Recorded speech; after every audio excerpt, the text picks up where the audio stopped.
knowledge is power, and so on the rich, meet inspiring, reputable individuals who've climbed up the ladder of success, but not without trials and tribulations and battles along the way. Listen to their stories, find out the role they play in our society, be inspired as we get out of them what our viewers truly need to know to reach those heights. Folake Adesugba, getting the answers that help you make sense of the journey. Fascination made me want to study. Who's next on the seat?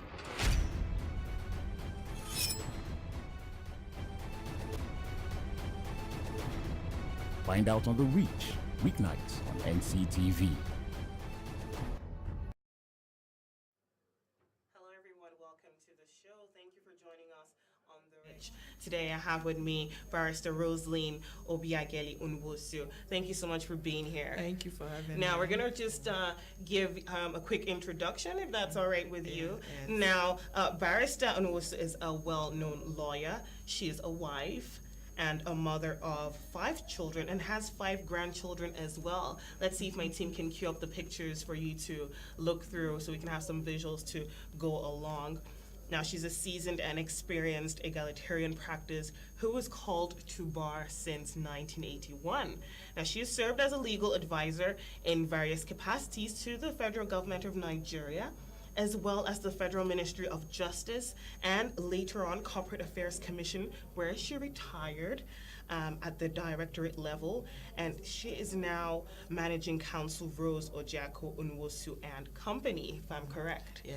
Wow. You know, if I go on, we probably won't finish the list, but we'll get into more later on. So many, amazing awards and honors, just so so great.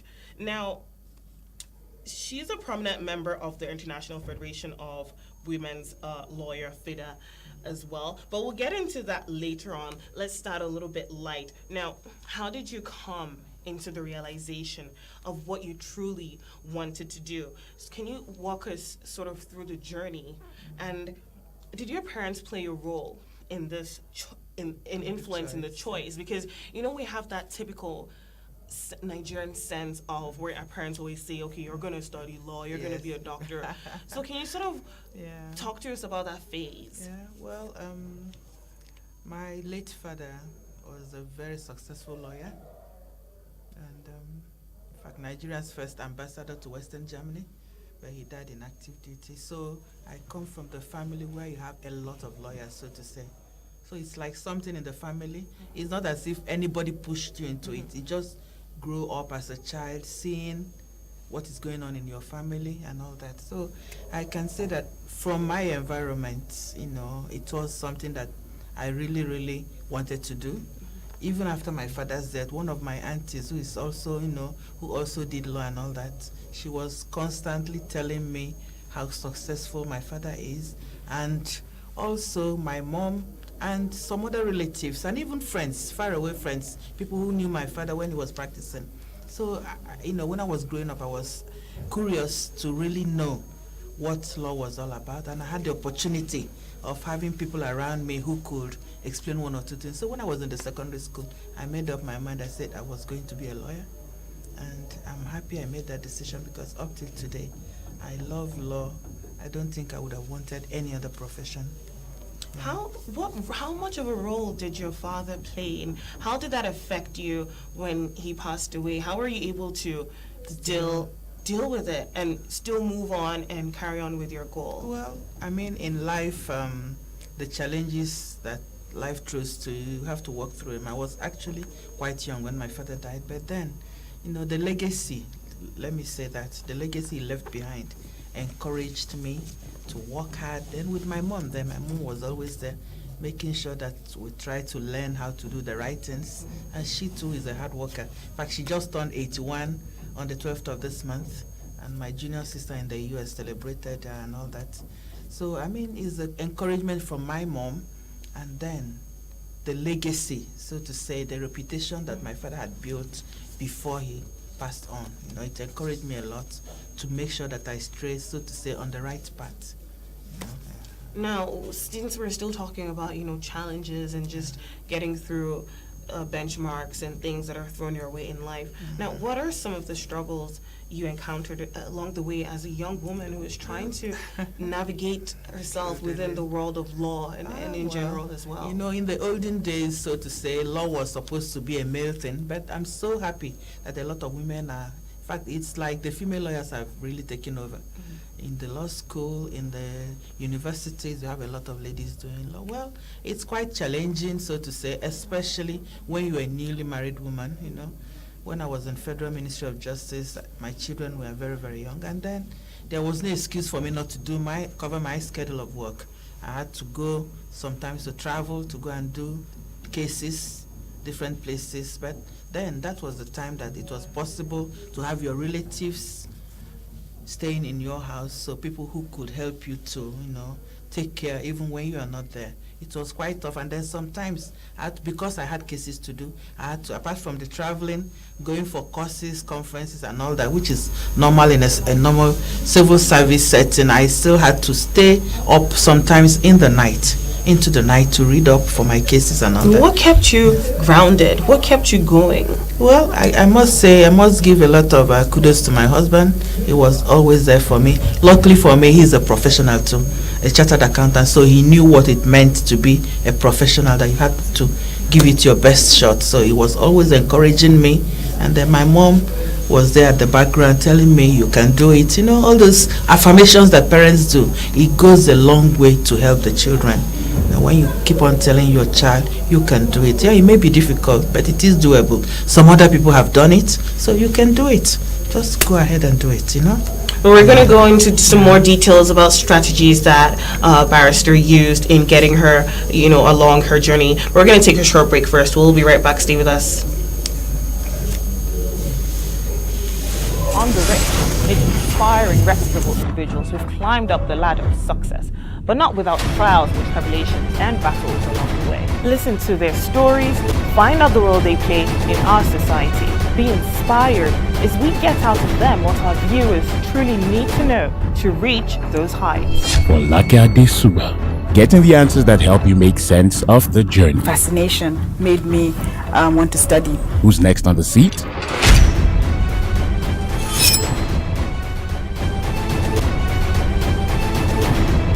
Find out on The Reach, weeknights on NCTV.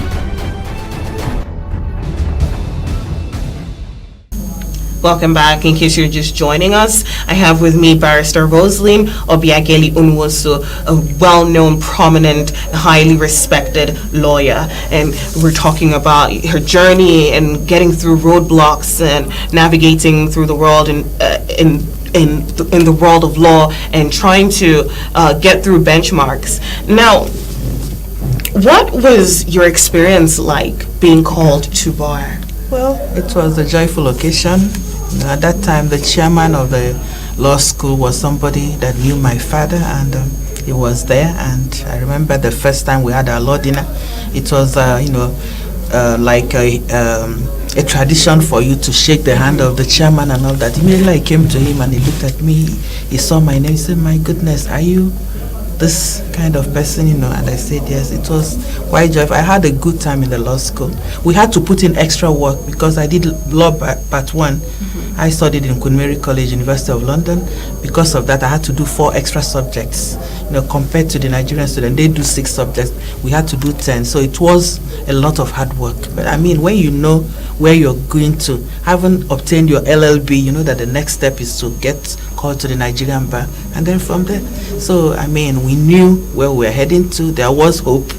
The future was clear. All we had to do is to walk through it to get what we wanted, and I was willing to do that. I'm so happy I had that experience. Yes. Now, did you have some sort of mixed emotions in the sense that, you know, your father wasn't able to be there? Because, I myself personally have experienced someone who's really close to you not being able to be there during the convocation, and that person played such a large role, and it's such a mix of emotions. I know. So how was that? Mine had happened a long time ago. My father had lost my father a long time ago, so it wasn't really an issue at that time.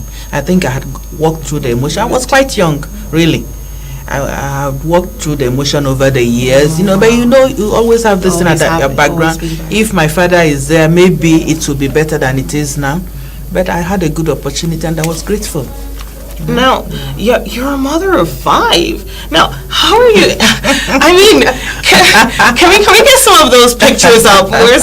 Let me see if my team can get those pictures up again. You're a mother of 5, and I mean now you have 5 grandchildren too. Yes. But I mean back then, I'm expecting more. Oh my goodness! I mean, and funny enough, your last daughter gave you your firstborn. No. Was it? No, my last daughter is not yet married. Okay. She is a lawyer. She's not yet married. Wow. She just finished her master's. She's not yet married. My first daughter is a pharmacist. She has 3 children. Now, how were you able to balance it? Because, I mean, back then they were younger. I mean, now they're all old and they have their own families and they're well established and they're doctors and pharmacists and lawyers. But back then they were just just these little children running around. I must say it was tough. But then, as a well-balanced person, I found a balance between work and home life. You go to office, you make sure you put in your best in the office during the office hours so that you don't need to, except for the time where I have to study for my cases in courts, because I wouldn't want another lawyer to mess me up, embarrass me in court. I had to do extra work at home. Apart from that, I made sure I left the work in the office. I'll go into the office, do my work, what I'm supposed to do. Give a proper account of myself. Then when I go home, I face my family. My husband is there. My children, I had to give them some attention. Now, so it's just having a proper balance between work and family life. Now, there's this, misconception in the sense that people feel women rather feel when they have children, their life sort of finishes there. Now, to people, it's out there. Yeah, so for people that are having, they want to go through this, or they want to study law, they want to do whatever, and they're thinking, but I want to have children. How can I do this? I don't think, they're sort of having this battle. What would you advise them? What would you say to them? I think it's to get your priorities. If you want to be a professional for life, then don't get married, don't have children. But I wouldn't advise any African woman to do that, because being a mother, there's nothing you can equate to it. The satisfaction it gives you, Yes, those little children are going to give you some tough times. Sometimes I have to chase them around like my boys. In those days, I know how I used to chase them around and all that. But the satisfaction you get as a mother, there's nothing that equates with it. All you have to do is to get your priorities right. When it is time to study. I decided I was going to finish my studies before I get married. As a matter of fact, I was called to Barr July 81. I got married exactly 2 weeks after I was called to Barr. So my husband was there in the background. Talk about perfect timing, right? Yes. He was there disturbing me, wanted us to get married, and I said, please, just be calm. Let me finish, because these are 2 tough things. I don't want to combine my marriage with my studies. So I made sure I got at least the basic qualification I wanted before I went into, because I knew that is quite tasking. Now, you have many certifications, including, in fact, I think we have a picture of you there while you were in the UK. We'll see if we can pull that up. But you have many certifications, including, Fellow Chartered Institute of Arbitrators, UK, Fellow Institute of Chartered Mediators and Conciliators, FICMC, correct? Accredited Mediators Center for Effective Dispute Resolution in the UK. And actually, congratulations are in order, because you recently got an award from FIDA. Now, in case you don't know, just 2 weeks ago, yes. So that's really fresh. Congratulations on that. Thank you so much. Now, that was my 4th award from FIDA, because I was the chairperson long time ago, between 1998 and 2000 in Abuja. 2002, that's correct. Yes, 2002. Then since then I've had 2 international positions in FIDA. So I'm like an elder in FIDA. Now, for those of you who don't know what FIDA is, it's the International Federation of Women Lawyers. Now, can you tell us a little bit about your journey with FIDA and a little bit about it for those people who don't know about it? Yeah, FIDA, in fact, it's a Spanish word. It's Federación Internacional de Abogadas. That's where you get the inscription FIDA. But just as you said, it's International Federation of Women Lawyers. I must say that it's a beautiful family, FIDA family. It's female lawyers, comprised of female lawyers practicing in Nigeria, within Nigeria.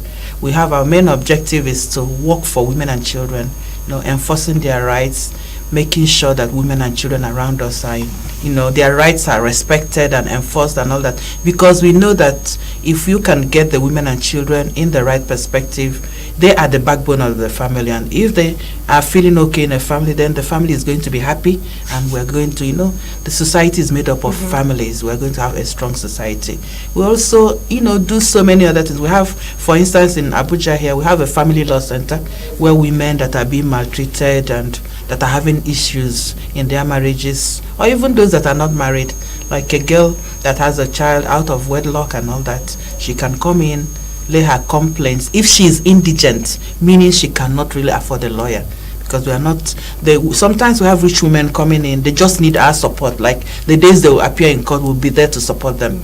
But because they are not indigent, we don't handle their cases. But for the indigent ones, we go as far as giving them, counseling them, giving them legal advice on how to proceed, and also as the last resort, where we try mediation and it doesn't work, we go to court and make sure that we get their rights for them. It's a it's a very good association, and we do a lot for women and children. Now, while we're on this course of the subject, now, what is your stand in feminism? Are you a feminist? Well, there's a definition exactly. There's a misconception about it. Yeah. People, and there's a negative connotation attached to it. Yes. I'd say with a large part, maybe about 50% or maybe even more attached to it. Some people are like, no, we don't want to deal with that. No, that's not what we do in FIDA. What we do in FIDA is we are assertive, because we are lawyers. We know our rights, and we feel that we have to give back to society. We help those that are not in a position to,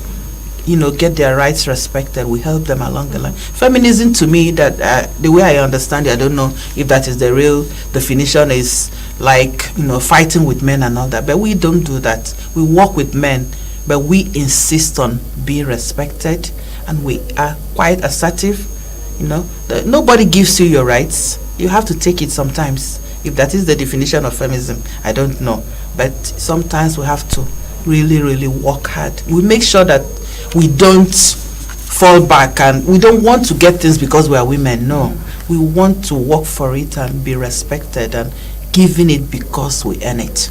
That's the way we do it. Now, I said along the way we will touch base on some of your accomplishments bit by bit, because we'll never finish if we were to touch base on everything. Now, still on that note, as a well-established, strong woman in a well-versed area, I mean, you also held 2 international positions as historian and Africa Regional Vice President. Third vice? Okay, no, the third vice is different. That's another Chartered Institute of Arbitrators. Yeah, I'm the third vice right now. Yeah. Now, as a well-established, strong woman in a well-versed area, what were some challenges that you faced because of your status as woman? As a woman, well, whether you like it or not, the society is still discriminates against women, which is quite unfortunate, and it's even worse when it comes from men that are educated, that you expect to know better. But that's what we face every time. I think it has something to do with our cultural background. The culture in Nigeria, whether you take it or leave it, the man is always number one. Even the Bible says that the man is the head, but that is not the issue. Being the head does not mean you have to maltreat your wife or something like that. No, that is not the definition of it. Being the head means you have to lead her through use of wisdom, and if you have a situation, you advise her, you lead her. The proper way of leading people is giving good example and all that. It doesn't mean you have to trash her and beat her to pulp and all that. So we always go through the discrimination. Like the position that I just won, it's a funny situation. In the Abuja Chamber of Commerce and Industries, we have about 12 executive officers. I was actually the only female. There. I was actually going how do you explain that? Yes, you're the only woman on the board. Yes. I want to ask a follow-up question, but before we get to that question, tell us, how do you navigate around that? The only woman amongst, that is quite something. That is unique. It was tough. I must tell you, it was tough. But then, it's a kind of, if you're determined and you know where you're heading to, it's about focusing. This is what I want, and I feel I have earned it, so I go for it.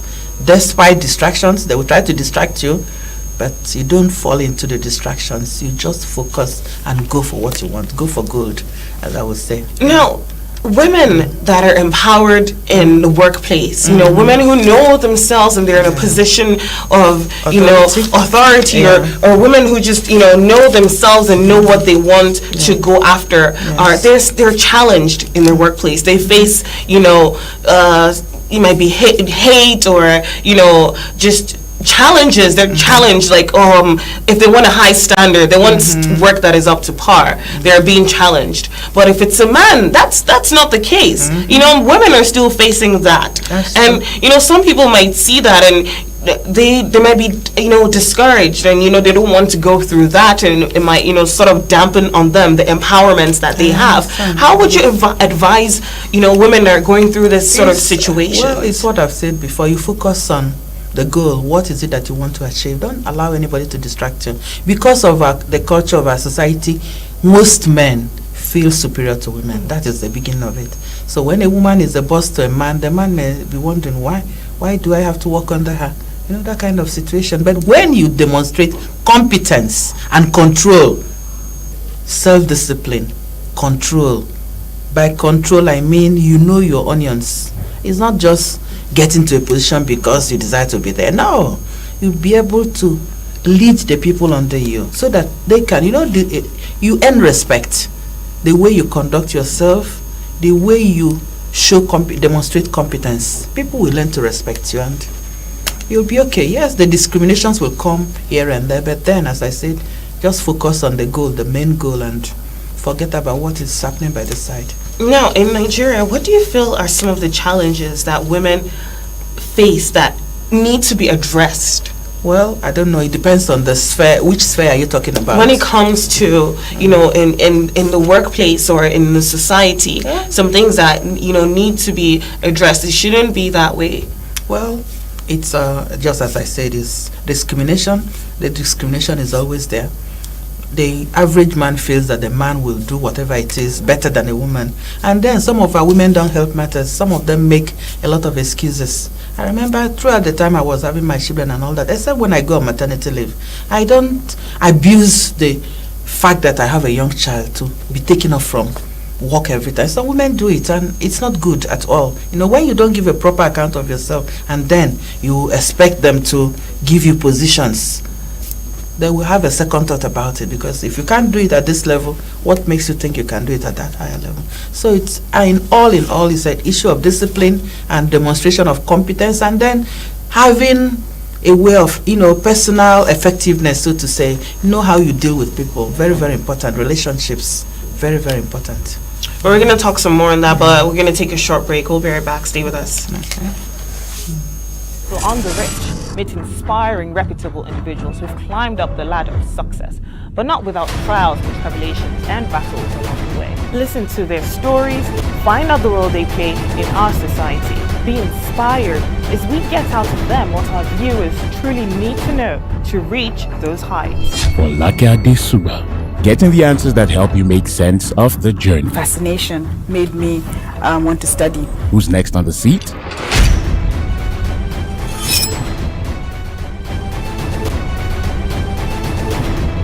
Find out on The Reach, weeknights on NCTV.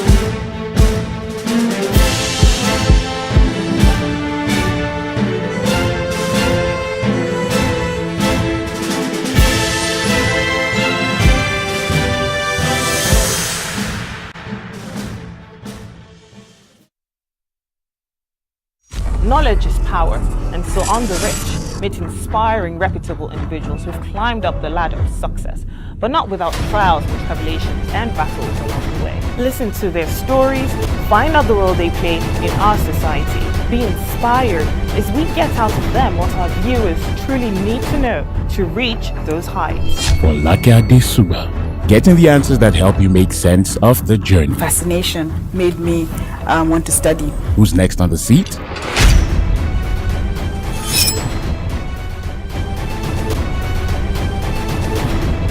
Find out on The Reach, weeknights on NCTV. Welcome back to the program. Now, we were on the course about challenges that women face in the workplace. Now, I feel like society sort of creates this path for women, like, this job is just, it's not a womanly job. It's a job for, leave it to the man. It's a man job. True. Now, in case anyone didn't really understand what we're talking about. Now, now our guest here is currently the only female in the Executive Council of Abuja Chamber of Commerce and Industry with the position of Vice President and Mines. Now, some people might say, that's a man's position. Leave that to the man. Now, can you tell us some about, maybe to inspire women out there to take on more roles like this? Can you tell us about the role you play in that position? Okay, well, I just won the election just last week. It's a new thing. Congratulations! So many congratulations. You just keep accomplishing so much. Thank you very much. Well, it's the grace of God. But as I said earlier, it wasn't an easy thing, but I had to go for it.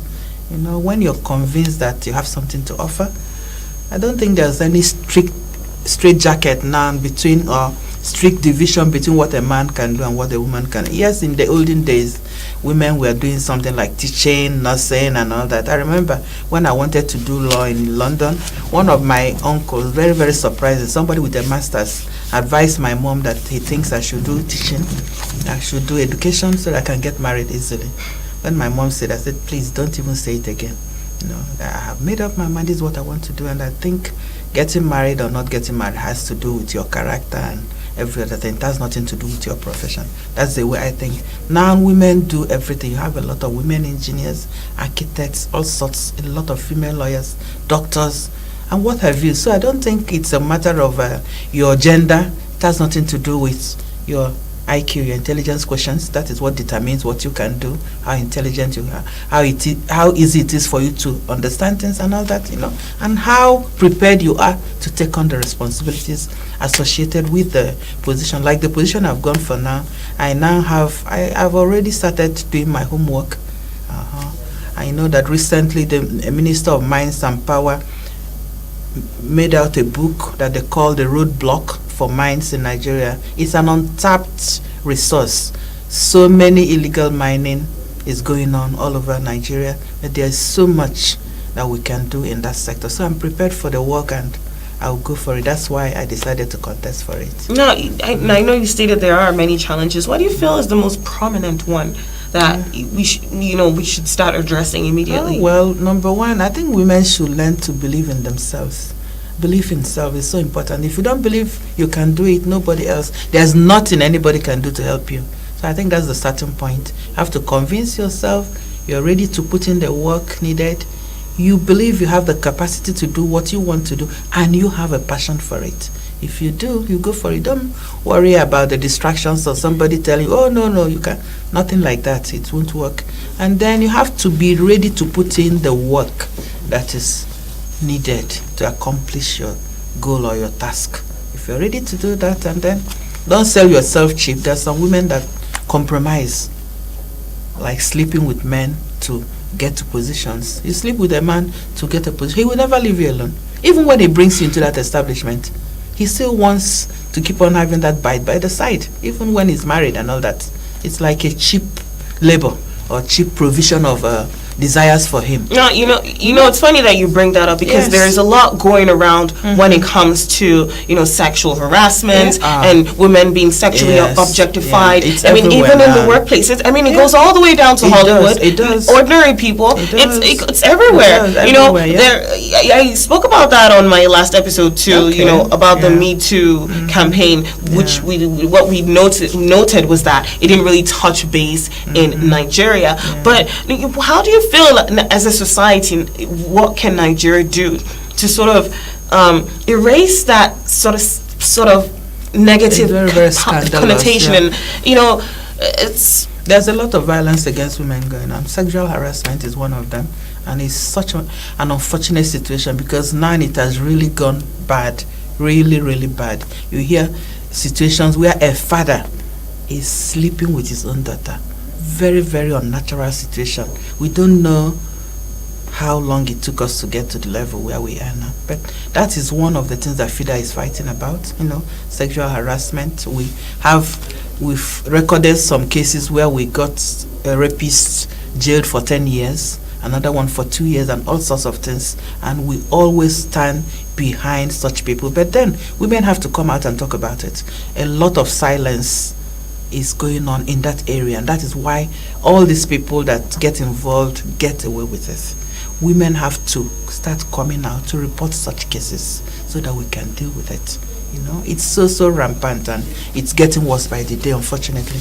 Yeah, I want us to touch base a little bit more about your role in fighting for women and children's rights. Can you tell us a little bit more about what you initiate within the society? FIDA stands for rights of women and children. We do a lot of advocacy. We deal with customary laws that are against the Constitution. The Constitution is our ground norm, is the paramount thing. If there's any customary law, there's a time that there's a customary law, but the Supreme Court has struck it down, saying that women cannot inherit, daughters cannot inherit from their fathers. It's prevalent in my area, the Igbo area, but the Supreme Court has put a nail on the coffin of that. Now a daughter can inherit.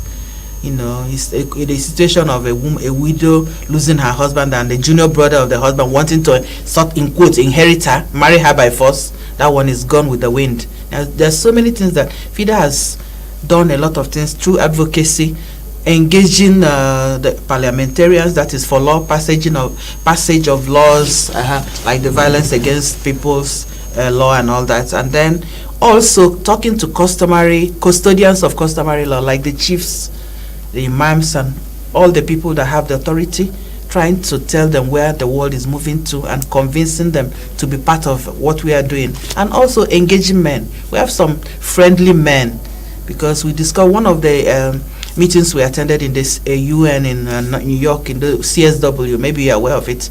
It normally comes up between end of February and March every year, where women all over the world come to talk about where we are at the moment and try to strategize. One of the things that they told us is that we can't do this alone. We have to make men to be part of it. So we have some friendly men that are helping us to talk to other men, to tell them this is the way to go, and I'll be good examples of, you don't have to hit a woman to show your superiority. No. Now, for viewers watching, someone might be at home thinking, I want to play a role, I want to help out. What can they do? Oh, well, to start with, know what you're supposed to be doing, know your own rights, try to educate yourself, and then talk to people, try to be part of the message sellers. Tell people that this is, start it from your own family. And then for women, and especially mothers, it starts from the family. The family is the smallest unit of society. How do you treat your daughters vis-a-vis the way you treat your sons? Some of us women are the cause of the problem, but we don't blame ourselves, because that is the way we were brought up, to think that the woman's place is in the kitchen while the boy's place is playing football outside. But now, try to bring your boys to, from day one, have respect for their sisters, because they grew up from that level. They have respect for their sisters. In future, they will have respect for their girlfriends. In future, they will have respect for their wives. It goes on and on. So everybody has a role to play. Everybody has a role to play. It's not about me. It's about us. It's a total package. Everybody's in it. And then the men learn other ways of exercising authority. You don't have to be violent to stamp your feet and show that you're the one in charge. No, that is not how to be in charge. Be in charge intellectually. If you have an argument with your wife, give her superior reason why you want her to do what you want her to do. Superior argument, that is what is in vogue now. Not hitting this person or hitting that person. No, those days are gone forever, hopefully.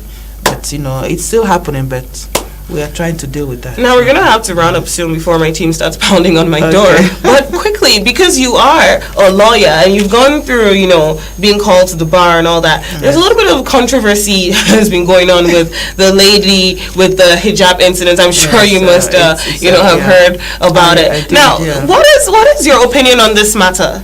Well, my opinion is, as far as I'm concerned, every institution has its rules and regulations, and by the time you sign in, I want to be a lawyer, I want to be called to the bar, you must have filled some forms, you must have agreed to some conditions and whatever it is. And for me, that is what will work for you. After all, we have law dinners. You know, before you are called to buy, you go to law dinner. In my time, I think it was 3 or 4 times. And nobody wears the hijab to go for law dinner. So why has this suddenly surfaced at this tail end of it all? For me, I think there are different places to do different things. If it's a religious thing, there's no problem with that. That is our religion, and we must respect that. But this is a profession that has rules and regulations. And so many very, very important, highly placed female lawyers have gone through it. The first female CJN, very lovely woman, well respected up till tomorrow, even though she's retired now. We, the younger generation, we have a lot of respect for her. You know, the first lady that headed the Supreme Court. Then the present president of Court of Appeal, she's a Muslim. Haja Zainab, she's a Muslim, well respected, up to her work, and they all went through the process. So what is different about this one that we're talking about? What has changed? I don't know. I'm yet to be convinced that something has changed that requires her to be given, in quote, special treatment.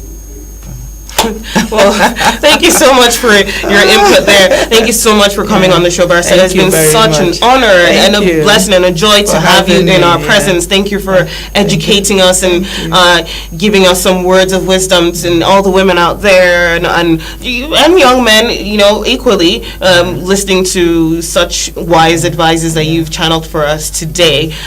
Thank you, everyone, for joining us on The Reach today. We're going to round up now. If you want to find out who's next on the seat, you can catch me at the same time on The Reach. I am Folake Adesugba. See you next time. Thank you, viewers. Thank you for having me. On The Reach, it's a pleasure. It's inspiring, reputable individuals who've climbed up the ladder of success, but not without trials and tribulations and battles along the way. Listen to their stories, find out the role they play in our society. Be inspired as we get out of them what our viewers truly need to know to reach those heights. Folake Adesugba, getting the answers that help you make sense of the journey. Fascination made me want to study. Who's next on the seat?